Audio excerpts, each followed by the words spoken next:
যারা মদ খায়, মদ মানে কি? যারা নেশার সাথে যারা জড়িত, সে যত বড় কিছু হোক, যত মর্যাদার হোক, আপনি নেশার সাথে জড়িত, আপনি নেশা খান, নেশা বিক্রি করেন, নেশার সাথে কোনোভাবে জড়িত, আপনার জন্য আল্লাহ রাসূল বলতেছেন জান্নাতের দরজা তোমার জন্য বন্ধ। আছে কিনা সমাজে? নেশাখোর আছে, নেশার ব্যবসায়ী কেউ আছে, রাসূল বলতেছেন তারা জান্নাতে যাবে না, সে যত বড় আল্লাহর ওলি হোক। এরপর রাসূল সাল্লাল্লাহু আলাইহি সাল্লাম বলতেছেন আলাক, যে মা বাবার অবাধ্য সন্তান আছে কিনা সমাজে, জান্নাতে যাবে না। সে বড় হুজুর, কিন্তু মা বাবার সাথে খারাপ ব্যবহার করেছে। সে বড় দাতা, মা বাবার সাথে খারাপ ব্যবহার করেছে। রাসূল সাল্লাল্লাহু আলাইহি সাল্লাম বলতেছেন তার জন্য জান্নাতের দরজাটা বন্ধ থাকবে, জান্নাতে সে যেতে পারবে না, জান্নাতে যেতে পারবে না। বিশ্বাস হয় কিনা বলেন? কেন বিশ্বাস হবে? জান্নাতটা সত্য, সত্য না? দুজক সত্য, কোরআন সত্য, মুহাম্মদ সাল্লাল্লাহু আলাইহি সাল্লামের কথা সত্য। মুহাম্মদ সাল্লাল্লাহু আলাইহি সাল্লাম বলে গেছেন এই লোকগুলি জান্নাতে যাবে না, এটা সত্য। এর পিছনে চিন্তা করার কোনো সুযোগ নাই। এই সমাজের মধ্যে মা বাবার সাথে খারাপ ব্যবহার করার মতো ছেলে পেলে অনেক বেশি, যারা মা বাবাকে মা বাবা মনে করে না, মা বাবাকে ওই ধরনের আচরণ করে না যে আচরণের কারণে মা বাবা সন্তুষ্ট হবে। আর রাসূল সাল্লাল্লাহু আলাইহি সাল্লাম বলেছেন যে সন্তানের উপর মা বাবা সন্তুষ্ট, ওই সন্তানের উপর আল্লাহ সন্তুষ্ট। যে সন্তানের উপর মা বাবা অসন্তুষ্ট, রাসূল সাল্লাল্লাহু আলাইহি সাল্লাম বলতেছেন ওই সন্তানের উপর আল্লাহ অসন্তুষ্ট হয়ে থাকেন। আছে কিনা সমাজে? আছে। আহারে, মা বাবার চেহারা, মা বাবার মুখে হাসি ফুটে না, মা বাবার মুখে হাসি ফুটায় না। ছেলে বিদেশে থাকে, মা বাবার মুখে হাসি ফুটাতে পারে না। ছেলে ভালো চাকরি করে, মা বাবার মুখে হাসি ফুটাতে পারে না।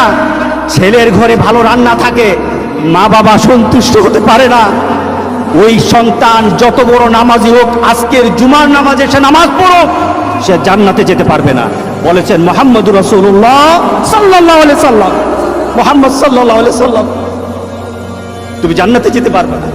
তোমার যদি মৃত্যু হয়, তোমার মা তোমার উপর অসন্তুষ্ট, তোমার বাবা তোমার উপর অসন্তুষ্ট, তোমার মৃত্যু যদি হয়ে যায়, রাসূল সাল্লাল্লাহু আলাইহি সাল্লাম বলেছেন মরতে পারবা, জান্নাতে ঢুকতে পারবা না, জান্নাতে ঢুকতে পারবা না। এরপর রাসূল সাল্লাল্লাহু আলাইহি সাল্লাম বলছেন ওয়াদায়ুস আল্লাযী ইউকিরু ফি আহলিল খাবাস, ওই ধরনের দায়ুস কারা?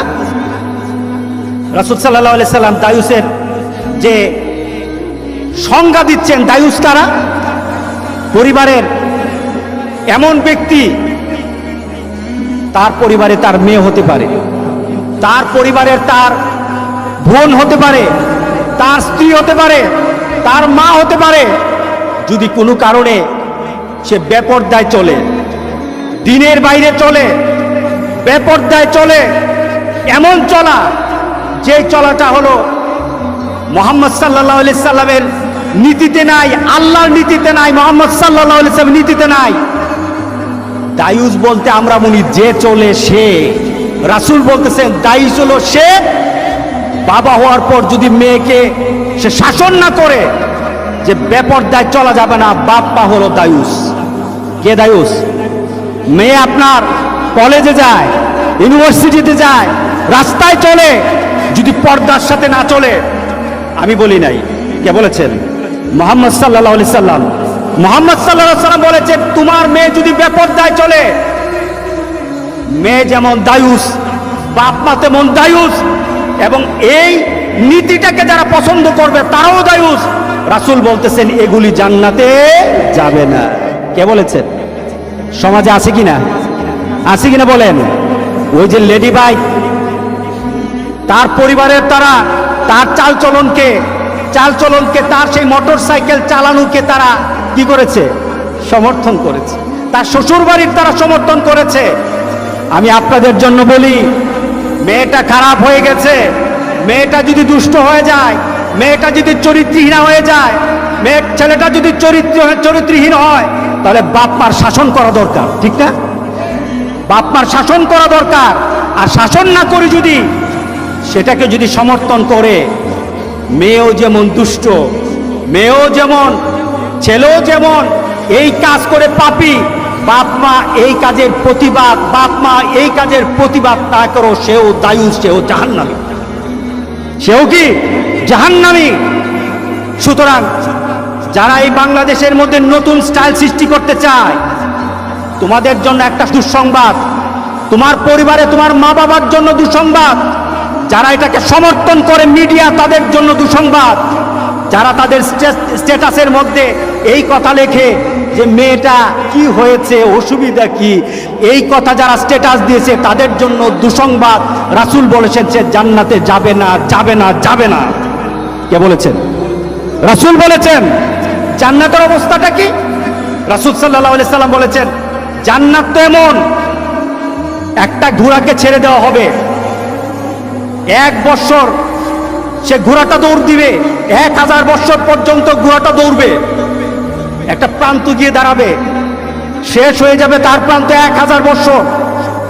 সেখানে দাঁড়িয়ে ঘোড়া তার যেখানে দাঁড়াবে সেখানে যদি একটা লোক দাঁড়ানো থাকে, 1000 বছর দূরত্ব, দূর থেকে 1000 বছর দূর থেকে জান্নাতের সে গ্রান সে শুনতে পাবে।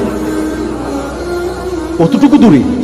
1000 বছর পর্যন্ত একটা ঘোড়া চলবে, সেখানে একটা লোক দাঁড়ানো, জান্নাতে ওই প্রান্তে, এক প্রান্ত থেকে আরেক প্রান্ত পর্যন্ত জান্নাতের সুঘ্রাণ পাবে। রাসূল বলতেছেন এই ব্যক্তিগুলি জান্নাতের সুঘ্রাণ তাদের নাকে ঢুকবে না, যারা সেই জান্নাতের সুঘ্রাণ তারা পাবে না। আমরা কি চাই আমাদের জীবনটা এমন হোক? যদি আপনি নামাজি হন, দায়ুস হন, নামাজ আপনাকে জান্নাতে নিবে না। যদি আপনি নামাজি হন, আপনি যদি 1000 বার আপনি উমরা করেন, 1000 বার আপনি যদি 100বারও আপনি হজ করেন, কোটি টাকা আপনি দান করেন, আপনার মেয়েটাকে আপনি পর্দায় আনতে পারলেন না, রাসূল সাল্লাল্লাহু আলাইহি সাল্লাম বলছেন আপনি জান্নাতের ঢুকতে পারবেন না, জান্নাত হারাম।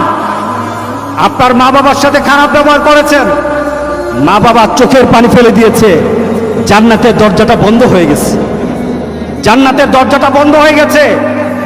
মদ খাও, নেশা করো, নেশা ছড়াও, তুমি নামাজ পড়ো, তোমার পরিবারে যারা নামাজ পড়ে প্রতিবাদ যদি না করে, রাসূল বলতেছেন সে জান্নাতে যাবে না, জান্নাতে যাবে না, জান্নাতে যাবে না। হারামাল্লাহুল জান্নাহ, জান্নাত তার জন্য আল্লাহ হারাম করে দিয়েছেন। আমরা জান্নাতে যেতে চাই ইনশাআল্লাহ, বলি মা বাবার সাথে ভালো ব্যবহার করব, রাজি আছি? ওয়ালা তাকুল্লাহুমা উফফিন ওয়ালা তানহারহুমা, তোমার মা যেন একটা শব্দটা না করে, তোমার বাবা যেন একটা শব্দ না করে তোমার আচরণে, বলেছেন আমার আল্লাহ। উল্টা যদি হয় সব আমল বরবাদ। মা বাবার সাথে যদি বেয়াদবি হয়, আজকে গিয়ে মা বাবার সাথে মাপ চাবো, রাজি আছি সবাই? আল্লাহ সবাইকে মা বাবার দোয়া পাওয়ার তৌফিক দান করুন। দ্বিতীয়ত, যাদের মেয়েরা, তাদের ছেলেরা চাল চলনে রাসূল সাল্লাল্লাহু আলাইহি সাল্লাম যে নীতি রেখে গেছেন, আল্লাহ যেভাবে বলেছেন, রাসূল যেভাবে নীতি দিয়ে গেছেন, এর বাইরে যদি রাস্তায় বেপরদায় চলে তাদেরকে কন্ট্রোল করব, রাজি আছি? কি করব বলে? কন্ট্রোল করব। শরীয়ত যেটা যতটুকু বলেছে ওই শরীয়ত অনুযায়ী চলার জন্য তাদেরকে বলবো। যদি না চলে আপনি বলেন বেঁচে যাবেন, যদি না চলে আপনি বলেন বেঁচে যাবেন, সে ধরা খেয়ে যাবে। সুতরাং আমাদের ছেলে মেয়েগুলিকে উলঙ্গপনার মধ্যে ছেড়ে দিয়ে রাস্তাঘাটের মধ্যে ইহুদি খ্রিস্টানদের ছেলে মেয়েদের মতো চলাফেরা করতে আমরা দেব না, আমরা দায়ুস হব না, রাজি আছি সবাই? দ্বিতীয়ত, নেশাখোর, যারা নেশার সাথে জড়িত, নেশা খায়, সমাজে আছে কিনা নেশাখোর? আছে না? মদখোর, গাঁজাখোর আছে কিনা? এদেরকে কি করতে হবে? এদের থেকে দূরে থাকতে হবে, এদেরকে মোটিভেট করতে হবে, ফিরে আয়, ছেলে যদি হয় ফিরে আয়, পরিবারের যদি হয় ফিরে আয়।